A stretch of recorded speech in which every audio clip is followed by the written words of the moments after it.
when I got married, my marriage, even though it had tons of benefits, it still has benefits. It's full of benefits, but it comes at a cost. When we have children and we are doing what married people do, it comes at a cost. It is not just to have fun. Now, some people decide not to have kids. Some people they just don't want to do that, or they can't do that. And everything that you do in a marriage, it's no longer you, but it is about your spouse. You are laying down your life. You are laying aside your agenda. For instance, I'll give you a real world example from my marriage.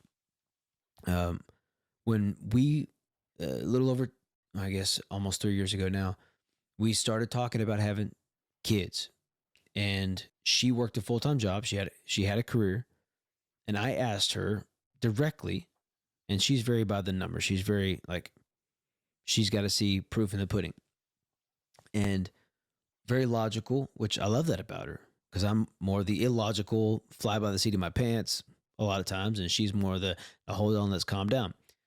She's my anchor that brings me back down to earth, and I am the wind in her wings to help her fly a little bit. We complement each other so well. That being said, when we started talking about having kids, and I think actually she may have already been pregnant, and I asked her, I said, do you, or would you ever, not that she had to, but would you ever want to stay home? And of course, her first answer was, we can't do that. And my response was, okay, so if you ever get in an argument, or if you're ever trying to, think 5 years ahead and plan a little bit with your life, take money off the table, take, all the emotional stuff off the table, and just say, if everything was perfect and you just could, would you? I said, so don't worry about money. Don't worry about the logistics. Like, as a future mother, would you want to stay home with the kids? That would mean giving up her job. I mean, she has a degree. She had a career. She was second in command at a college in the advising and stuff like that. She had from high school, she had worked her way through college, and she was at a college in higher education, and it was something that she used to be very passionate about. So for her to really think about putting that on pause or not doing it all together anymore, that was a big deal, because she had spent her entire adult life working at this place, doing this job, working towards what she had achieved. And after she thought about it, we had the conversation again. We were about to have the kid, and we're like, we got to make a decision.